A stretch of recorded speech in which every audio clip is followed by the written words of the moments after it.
Du Caire à Rome, de Marseille à Monaco, quelle est l'actualité du bassin méditerranéen cette semaine? Bienvenue, c'est le 87e journal de la Méditerranée. En voici le sommaire. Marseille, une nouvelle fois la une de l'actualité après 2 nouveaux règlements de compte meurtriers. Dans ce contexte, des mères courage se mobilisent pour sauver leurs enfants. Après les attaques racistes dont a été victime Christiane Taubira, un constat, la France n'est pas un cas isolé. En Italie, la toute première ministre noire du pays est régulièrement la cible de propos racistes. Son témoignage dans ce magazine. Enfin, ils sont les oubliés des commémorations de la Première Guerre mondiale, les fusillés pour l'exemple, ces soldats tués pour rébellion. En Corse, un collectif se bat pour les rétablir dans leurs droits. Mais avant cela, ouvrons ce journal avec cette histoire à peine croyable. Une trentaine de migrants a pu être sauvés en Méditerranée grâce à l'alerte donnée par le commissariat de Poissy dans les Yvelines, à quelques 2000 km de là.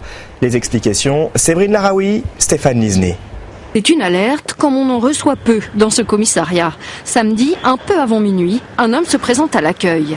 Il est irakien d'origine kurde et est accompagné d'une amie qui joue le rôle de traductrice. Il vient de recevoir un appel à l'aide. Cette personne nous raconte qu'il vient d'avoir son frère au téléphone, exactement à 23h28, et son frère est sur un bateau en mer entre la Grèce et l'Italie, et lui raconte qu'il subit des conditions de mer très difficiles et que notamment le bateau prend l'eau. Le frère qui est à Poissy, le prénommé Alan, ne sachant pas quoi faire, se présente au commissariat physiquement, donc dans nos locaux, avec la traductrice pour nous raconter son histoire afin qu'on déclenche les secours. La gardienne de la paix prend la situation au sérieux. L'information est transmise à Toulon, au centre opérationnel de sauvetage de la Méditerranée. Puis, les autorités grecques sont prévenues. Il n'y a pas de temps à perdre, le bateau est en pleine mer, il faut le retrouver rapidement. C'est finalement, grâce au signal du téléphone portable du frère à bord, qu'il sera localisé. Finalement, ce qu'a fait la fonctionnaire de police, la policière, ce qu'a fait cette policière, c'est d'envoyer des secours, ce qui est son métier de base. Ce qui est totalement inédit, c'est finalement le contexte et le résultat de cette affaire. C'est très rare que quand on déclenche un secours, quand on porte assistance à personne, eh bien finalement, ce secours se déroule à 2000 km de là, en pleine mer, et aboutisse à sauver 30 personnes. Ça, c'est vraiment extraordinaire, oui. Les passagers ont échappé au naufrage. Dimanche, les autorités grecques ont récupéré le bateau au large des côtes de Céphalonie, en mer Ionienne. À son bord, 31 migrants, tous sains et saufs. En Égypte, la justice a ordonné cette semaine, 2 jours avant la date prévue, la fin de l'état d'urgence. Celui-ci avait été imposé mi-août lorsque les forces de sécurité réprimaient dans le sang les partisans de Mohamed Morsi. Le président islamiste déchu a pour sa part annoncé par l'intermédiaire de son porte-parole son intention de poursuivre pour crime les nouvelles autorités installées par les militaires et réclamer à la justice l'annulation de ce qu'il considère comme un coup d'État. La douleur et l'angoisse de la communauté philippine installée sur la Côte d'Azur après le passage du typhon Haiyan. Près de 2000 Philippins travailleraient à Monaco et aux alentours. Nombre d'entre eux, vous allez le voir, ont perdu des proches dans la catastrophe. À des milliers de kilomètres, ils se mobilisent pour tenter d'aider leurs compatriotes. Stéphanie Larion. C'est dans ce petit bureau de change de Beau Soleil qu'une partie de la communauté philippine des alentours de Monaco se retrouve pour tenter de contacter familles et amis qui se trouvaient sur la trajectoire du typhon. Et chaque jour depuis la catastrophe, c'est ici qu'arrivent les mauvaises nouvelles. Ednel vient d'apprendre qu'elle a perdu sa fille et plusieurs membres de sa famille. J'ai des nouvelles. Ils sont déjà morts. Ma fille, mon frère, ma tante, celle qui nous a élevés. Ils sont morts. Et malgré la douleur, la communauté se mobilise. Chacun envoie un peu d'argent au pays. Ça, c'est pour l'urgence. Mais l'association philippine de Beau Soleil planche déjà sur l'avenir et sur les actions pour reconstruire le pays. On parle beaucoup des gens disparus, mais il y a aussi 9 millions de personnes qui sont à la rue. Il y a tout à reconstruire. Donc l'effort va devoir continuer sur plusieurs mois, sur plusieurs années. Mais pour le moment, c'est près de 10 millions de Philippins qui se retrouvent à la rue en manque d'eau, de nourriture et de médicaments. C'est ce qu'a rappelé Médecins sans frontières qui, hasard du calendrier, organisait le week-end dernier cette opération de communication sur le vieux port de Marseille. Au même moment, plusieurs équipes de l'association arrivaient sur place pour tenter d'aider les rescapés. Nous avons actuellement une centaine de personnes, chirurgiens, médecins, logisticiens, du matériel, des véhicules, des stations d'épuration d'eau, des médicaments. Et nous déployons tout cela aux Philippines. Des ONG qui ont lancé cette semaine un appel aux dons, tant les besoins sur place sont immenses. Marseille solidaire, on vient de le voir. Marseille et son côté obscur. Un homme a été une nouvelle fois abattu cette semaine alors qu'il venait de prendre un taxi. Il a succombé sous les balles d'une arme automatique. Ce fait divers est survenu au lendemain d'un autre règlement de compte dans une cité des quartiers nord. Ces décès portent à 18 le nombre de morts dans des règlements de compte à Marseille et dans sa région. La violence, un fléau que certaines mères de famille ont décidé de combattre avec force et courage. Peggy Moget et Salah Agrabi les ont rencontrés. Marseille et ses innombrables cités. Des banlieues dans la ville, gangrénées par la pauvreté, la délinquance et le trafic de drogue. Céline aurait pu être une de ces mères qui pleurent aujourd'hui un enfant victime de règlement de compte. Habitante des quartiers nord, elle tombe des nues le jour où elle apprend que son aîné, âgé de 15 ans, vend de la drogue dans le quartier. Désarmée, le sentant en danger, elle va faire quelque chose d'étonnant. Le dénoncer à la justice. Monsieur le procureur, je me permets de solliciter votre aide afin que l'enquête de police... Mais voici ce qu'on lui répond. Des violences urbaines. La police m'a dit votre fils a le QMR2, étant donné qu'il est toujours dans le réseau, donc débrouillez-vous. Débrouillez-vous, on ne peut pas vous aider, débrouillez-vous. Céline va alors enquêter. Elle finit par trouver le nom du chef du réseau et va directement le voir. Je leur ai dit carrément, moi je suis pas là pour vous emmerder, mais à partir du moment où tu as mon fils dans le réseau, tu m'emmerdes. Et ils m'ont dit, ouais, mais c'est pas une femme qui va m'impressionner. J'ai dit, non, mais t'es pas une femme devant toi, tu es une mère de famille qui est capable de tout pour son gamin. Elle menace de les dénoncer. La guerre avec le réseau est déclarée. On m'a foutu le feu dans ma cuisine, on m'a cassé ma porte d'entrée, j'ai reçu un impact de balle dans la vitre du bas de la salle à manger. Mais elle ne cède pas. Après 3 années de combat, elle réussit à arracher son fils au réseau. Marié et père de famille, il a depuis quitté le quartier. Céline aime aujourd'hui écouter cette chanson qu'il lui a écrite, intitulée « Ma déclaration ». Aujourd'hui encore, je n'ai rien oublié. Car depuis tout petit, tu n'as cessé de m'aimer. Cette mère de famille a accepté de nous raconter comment son frère, aujourd'hui en prison, s'est retrouvé impliqué dans les trafics. On lui fait des cadeaux, des baskets, des survêtements. Ensuite, pour rembourser, parce que c'est pas gratuit, alors tu vas travailler pour nous un jour, tu vas travailler pour nous un week-end. Et voilà, et ensuite, quand tu prends goût à l'argent facile, c'est ça, c'est l'argent facile. Hein. Et après, tu te sens obligé de le faire parce que du boulot, tu n'en as pas, parce que tu as arrêté l'école. Et voilà, tu es pris dans un engrenage. Après l'épreuve qu'elle a traversée, Céline, elle, a décidé de s'engager aux côtés des éducateurs du quartier. Les réseaux et les trafics, on n'arrêtera jamais ça, c'est comme la prostitution. Mais on peut trouver des solutions pour aider les jeunes à ne pas rentrer et aider les jeunes à sortir de là. Il y a quelques mois, les familles de victimes sortaient de l'ombre pour manifester leur colère et leur désarroi. Elles attendent toujours des aides concrètes de la part des pouvoirs publics.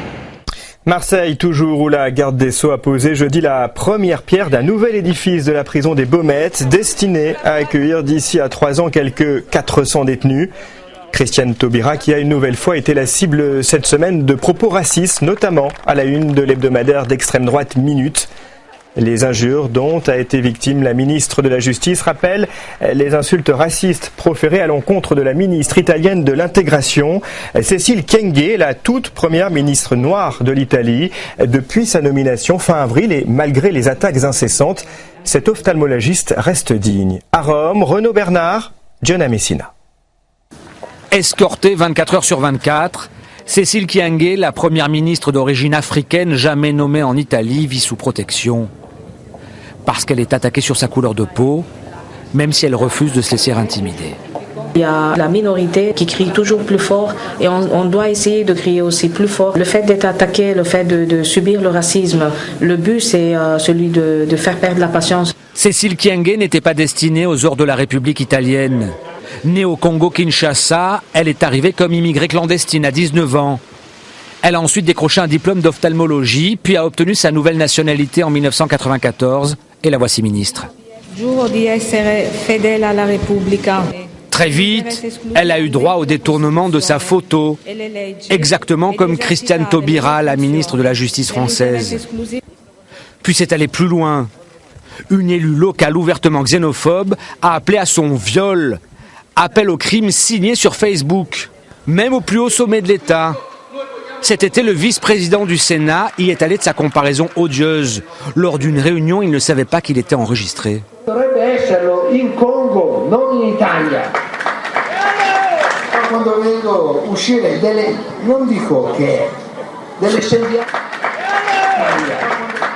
Aucune sanction n'a été prise. Un populisme raciste que la ministre n'accepte pas, mais qu'elle explique.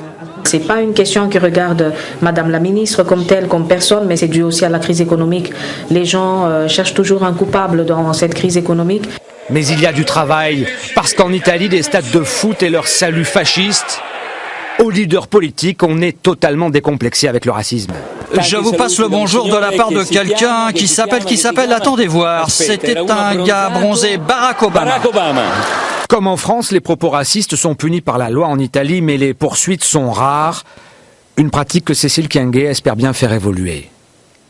L'actualité du bassin méditerranéen, c'est aussi la reprise d'une célèbre savonnerie à Marseille. Mais avant cela, la lutte contre la fraude fiscale à Monaco. C'est en bref, et c'est maintenant. La lutte contre la fraude et l'évasion fiscale au menu, entre autres, de la visite officielle de François Hollande jeudi à Monaco. Longtemps montré du doigt pour son opacité bancaire, la principauté veut jouer la transparence et s'apprête à signer, après la Suisse et Andorre, la Convention internationale de l'OCDE pour l'assistance mutuelle en matière fiscale. Ils acceptent d'échanger des renseignements, ils sont engagés dans cette voie. Et donc, en termes de réputation, c'est beaucoup plus positif que d'être sur une liste noire, comme c'était le cas jusqu'encore récemment, qui disait cette place financière est infréquentable parce qu'elle refuse d'appliquer les standards internationaux. Longtemps inscrit sur la liste des paradis fiscaux, Monaco ne veut plus aujourd'hui être marginalisé et souhaite désormais donner l'image d'une place financière propre. Une bonne nouvelle pour la plus vieille savonnerie de Marseille menacée de fermeture faute d'investissement. La savonnerie du Fer à Cheval, c'est son nom, est l'une des dernières encore en activité dans la cité phocéenne. Cette semaine, le tribunal de commerce a désigné un repreneur. Il s'agit d'un fonds d'investissement franco-belge installé à Hong Kong qui s'est engagé à poursuivre l'intégralité de l'activité et à conserver les 24 emplois. Des nouveaux patrons qui misent sur l'obtention de l'IGP, l'indication géographique protégée qui permettrait de distinguer le vrai savon de Marseille. Et l'enjeu est énorme puisque près de 90% des savons de Marseille vendus aujourd'hui sont importés. Made in France encore, gros plan sur la marque Souleyado, célèbre pour ses motifs camarguais. En difficulté il y a quelques années, une famille gardoise s'est portée candidate à la reprise. Une fois les modèles dépoussiérés, le succès ne s'est pas fait attendre. Souleyado s'exporte désormais au Japon et en Chine. Histoire d'une renaissance avec Philippe Sens et Benoît de Tuny. Les jaunes ne sont pas exactement les mêmes, les rouges ne sont pas exactement les mêmes. En fonction de la maille, en fonction de la matière. Et moi, je suis un peu le père fouettard du style et du produit, où j'ai le dernier déclic, le oui ou le non, parce que je considère qu'on est en dehors de ce qu'on voulait au départ.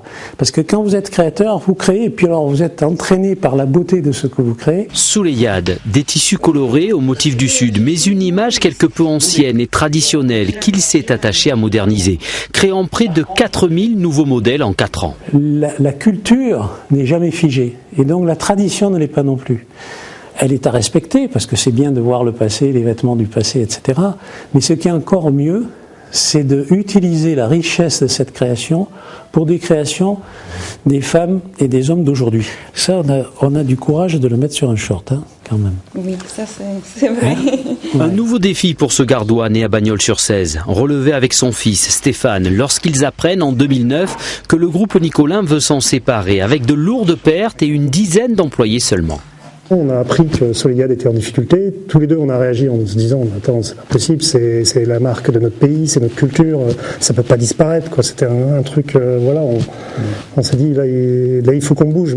Aujourd'hui, une centaine de salariés et un soleil qui se relève aussi à l'Est, avec une quarantaine de points de vente au Japon et depuis peu à Hong Kong pour la clientèle féminine chinoise. Daniel et Stéphane Richard s'appuient sur un patrimoine exceptionnel. 50 000 planches, aux dessins sculptés dans le bois. Héritage des indienneurs locaux. C'est ainsi qu'étaient dénommés les imprimeurs de tissus, qui se sont inspirés au XVIIIe siècle des cotonnades importées d'Inde. Un équilibre trouvé entre patrimoine et modernité, soufflant un petit air de Mistral pour faire renaître une soleillade. En provençal, une percée de soleil à travers les nuages. Alain Mosconi, un nom bien connu en Corse. L'ancien syndicaliste de la compagnie SNCM vient de sortir un livre dans lequel il retrace ses années de lutte. Il revient notamment sur un événement qui avait défrayé la chronique, c'était en 2005, le détournement par ces syndicalistes du Pascal Paoli. Dans son ouvrage, intitulé « Dans le sillage de la lutte », Alain Mosconi parle de son parcours tout en livrant ses convictions. Rencontre signée Antoine Albertini et Guillaume Leonetti. Une passerelle entre le passé et le présent, et dans les mains d'Alain Mosconi des pages de souvenirs, un livre intitulé « Dans le sillage de la lutte », celle qui verra le leader du syndicat des travailleurs corses s'emparer d'un navire de la SNCM en 2005 pour protester contre la privatisation de la compagnie. Mais pourquoi se confesser 8 ans après cet épisode ? Tout simplement pour prendre acte de l'échec de la privatisation à l'époque. Nous avions raison, vous voyez bien la situation de la SNCM aujourd'hui qui semble péricliter, mais également un livre pour dire ce que je crois, ce en quoi je crois pour la Corse, pour la société corse, pour le monde y compris, et je crois à un monde libéré des injustices et de la domination capitaliste et colonialiste. Une vision résolument à gauche de la gauche, perceptible tout au long du récit qui s'attarde sur l'épopée du Pascal Paoli et livre au passage sa version des faits. Selon Alain Mosconi, la nuit du détournement, l'État aurait promis de ne pas poursuivre les grévistes. Sauf que... Dès le lendemain matin, le préfet Lema ordonne l'intervention du GIGN et des commandos Hubert, de la marine.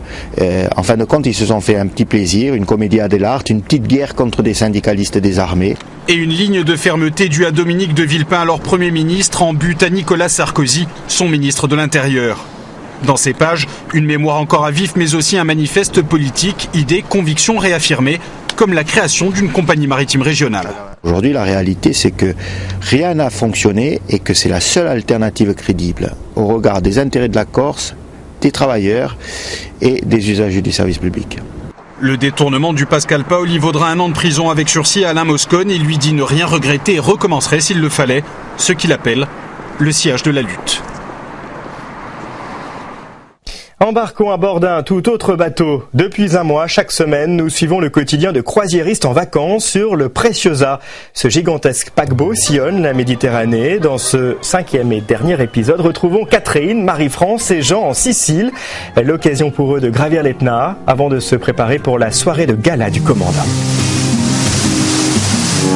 Notre bateau accoste enfin en Sicile. Arrivé dans le port de Messine, au nord de l'île.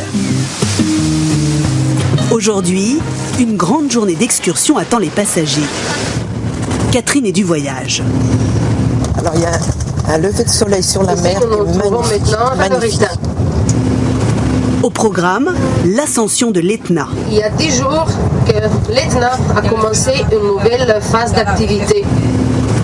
Petit à petit, le paysage se transforme.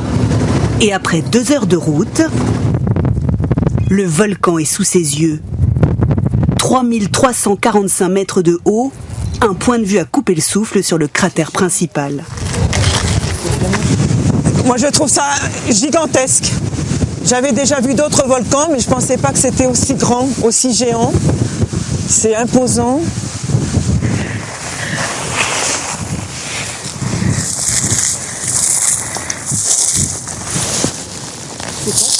Non, ça sent pas le feu. Je pensais que ça sentait un peu le feu.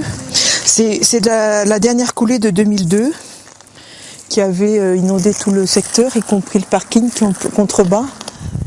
À 2000 mètres d'altitude, sur le cratère. On a une rafale là. Catherine se lance une demi-heure dans un froid glacial pour en faire le tour. La vie reprend sur les pierres parce qu'il y a des tonnes de petites coccinelles partout. Il n'y a pas de mots pour décrire ça. J'avais jamais vu un paysage pareil. Et puis bon, le fait qu'il soit actif comme ça, c'est impressionnant.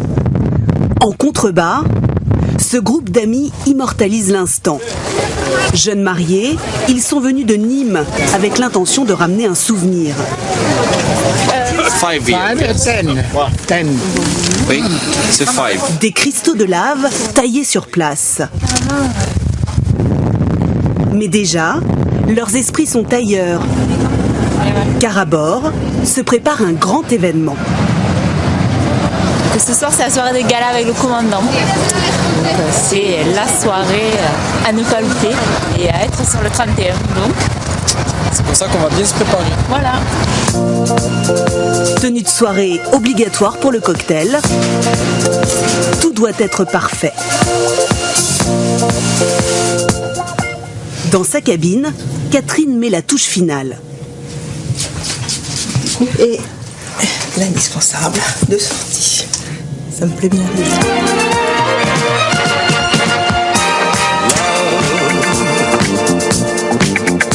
Exciting and new. Come aboard. Elle retrouve Marie-France et Jean. Il n'en manque plus qu'un. Est-ce qu'il parle français? Marie-France aura bientôt la réponse.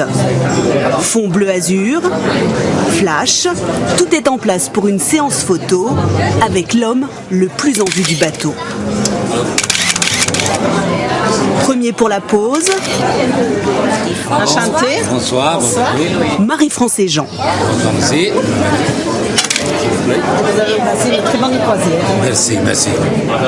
Puis Catherine. Magnifique. Et enfin, nos jeunes mariés. Pour Catherine, Marie-France et Jean, le voyage continue. Les côtes tunisiennes approchent. Escale à la Goulette. Dans 2 jours, ils retrouveront Marseille. Revenons sur les commémorations du 11 novembre, comme ici, à Montpellier. À 1 an du centenaire du début de la guerre de 14-18, le souvenir des millions de morts de la DER est cette année plus que jamais présent. Derrière les officiels, des enfants et des adolescents sont venus assister à la cérémonie, histoire de ne jamais oublier.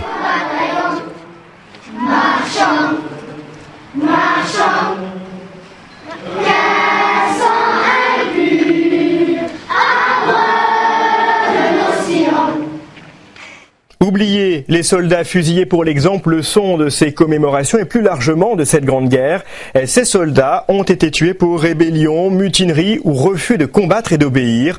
En Corse, un collectif demande qu'ils soient rétablis dans leurs droits. Élise Ferret, Jacques-Paul Stéphanie, reportage. Le 2 août 1914, Virgo Luigi a attendu ici, avec les autres, son embarquement pour la guerre. De ce voyage en direction de l'enfer des tranchées, il n'est jamais revenu. Le soldat a été fusillé pour l'exemple. Sa faute, se retrouver en 2e ligne du combat au lieu de la première. Son histoire, ses arrière-arrière-petites-nièces, Virginia et Géraldine, l'ont longtemps méconnue, sans compter les mensonges des habitants de leur village. Soi-disant qu'il était revenu au village et quand les gendarmes étaient venus le récupérer, étaient partis menotter. Et les gens au village disaient oui, il avait que repartir au combat, c'est un lâche, il n'a pas voulu se battre. Il y en a même qui pensent qu'il n'est pas parti du tout à la guerre. Au total, pendant la Grande Guerre, 650 soldats sont fusillés pour l'exemple. Pour le moment, seulement une 50aine d'entre eux sont réhabilités. Droite, gauche, les gouvernements se sont succédés, les propositions aussi. Je demande au ministre de la Défense qu'une place soit accordée à l'histoire des fusillés au musée de l'armée aux Invalides. En juillet 2011, l'Assemblée de Corse vote une motion pour la réhabilitation de ces soldats morts pour l'exemple. Puis, plus rien. Aujourd'hui, un collectif de familles de fusillés se constitue et réclame une réhabilitation de droit. Une simple réhabilitation morale ne suffira pas. Puisque l'on considère que ces jugements ont été iniques, il faut casser ces jugements sans renvoi. Il faut les faire casser par la Cour de cassation. Et sur la base de dossiers précis, il faut réhabiliter les soldats. Sur 6 Corses fusillés pour l'exemple, 2 ont été réhabilités. Retrouver leurs traces dans l'histoire est un travail difficile et de longue haleine qu'a mené Jackie Poggioli dans plusieurs documentaires. Après enquête, la journaliste en a identifié 3 autres. 173e, exécutés de façon expéditive. J'ai retrouvé d'autres dossiers, par exemple celui de Antoine Martinet, qui a été tué en 1917 en Tunisie, celui de Laurent Antoine Casanova, qui a été tué lui en 1915, et celui de Louis Martin, qui lui a été tué en août 1915 dans la Meuse. Entre 1914 et 1918, sur 1,5 million de mobilisés, 140 000 soldats n'ont pas eu droit à la mention « Mort pour la France ». Restons plongés dans l'histoire de la crue spectaculaire du Rhône à Avignon à la condamnation du groupe NTM à Toulon. Que s'est-il passé dans le bassin méditerranéen cette semaine, mais il y a bien longtemps? C'est le rétrozap de la Méditerranée et ça commence avec les funérailles du général de Gaulle. C'était le 12 novembre 1970. Ce sont 12 garçons de Colombelles et deux églises qui vont porter le cercueil à l'intérieur de l'église. Cette église peut recevoir quelques 400 personnes. Elle est un peu trop petite pour le monde qui s'y est pressé cet après-midi. Un grand nombre des compagnons de la Libération étaient restés debout. C'est l'évêque de Langres, Monseigneur Raton, qui a concélébré la messe, assisté du curé de Colombey et de François de Gaulle, père blanc et neveu du général. La crue du Rhône atteint ici 7,32 mètres, ce qui ne s'était pas vu depuis les inondations de 1856. En aval d'Avignon, le fleuve s'étend sur une largeur de 15 km. Toute la vallée est dévastée, des fermes sont détruites, des troupeaux noyés, des hameaux sont entièrement couverts par les eaux. Avignon est dans une situation des plus critiques. Toutes communications sont coupées. Le ravitaillement des habitants et de la population rurale réfugiée a pu être assuré grâce au concours des troupes du 7e génie et du 27e tirailleur. La démonstration est faite, 10% pour Le Pen, aux élections c'est une défaite. Sulfureux, subversif, verbalement violent, depuis 7 ans les NTM s'attaquent au Front National et aux institutions, dont la police. Mais ce ne sont pas leurs textes qui valent leur condamnation au NTM, mais des insultes non enregistrées que le groupe a proférées entre ses morceaux à l'encontre de policiers présents ce soir-là. C'était au concert de la Seine-sur-Mer en juillet 1995, un syndicat de police avait porté plainte. 3 mètres de diamètre sur 2,50 mètres d'épaisseur. Telles sont les dimensions de la soucoupe plongeante, cette fois, mise au point par le commandant Cousteau pour l'exploration sous-marine. 2 hommes peuvent y tenir, à condition de rester assis ou couchés. L'engin, mis à l'eau par l'intermédiaire d'un palan depuis le bord du navire laboratoire La Calypso, a entrepris ses plongées autonomes près des côtes méditerranéennes. Chaque fois, même rituel, essai des pinces vouées aux prises sous-marines, débranchement du téléphone, la liaison s'effectuant en plongée par radio. Retour en 2013 pour se quitter en compagnie d'un amateur de sensations fortes, et c'est peu de le dire. Alexandre Kézergue est devenu cette semaine le kitesurfer le plus rapide de la planète. Vous allez le voir dans les salins de Giraud, dans les Bouches-du-Rhône. Le rider a atteint la vitesse de pointe incroyable de 110 km/h. 24 heures après, il n'en revenait toujours pas. Je sais tout de suite que c'est un très bon chrono, mais je m'affole pas. Donc j'attends la confirmation. Et là, je demande, alors, ça donne quoi? Et là, on me dit, voilà, record du monde, 56 nœuds et quelques. Et là, c'est l'explosion de joie. Alexandre Kézergue n'a pas dit son dernier mot. Il espère améliorer son record rapidement lorsque les conditions météo le permettront. Merci de votre fidélité. Je vous retrouve avec grand plaisir la semaine prochaine ici même pour un nouveau tour d'horizon de l'actualité du bassin méditerranéen. Très bon week-end à tous.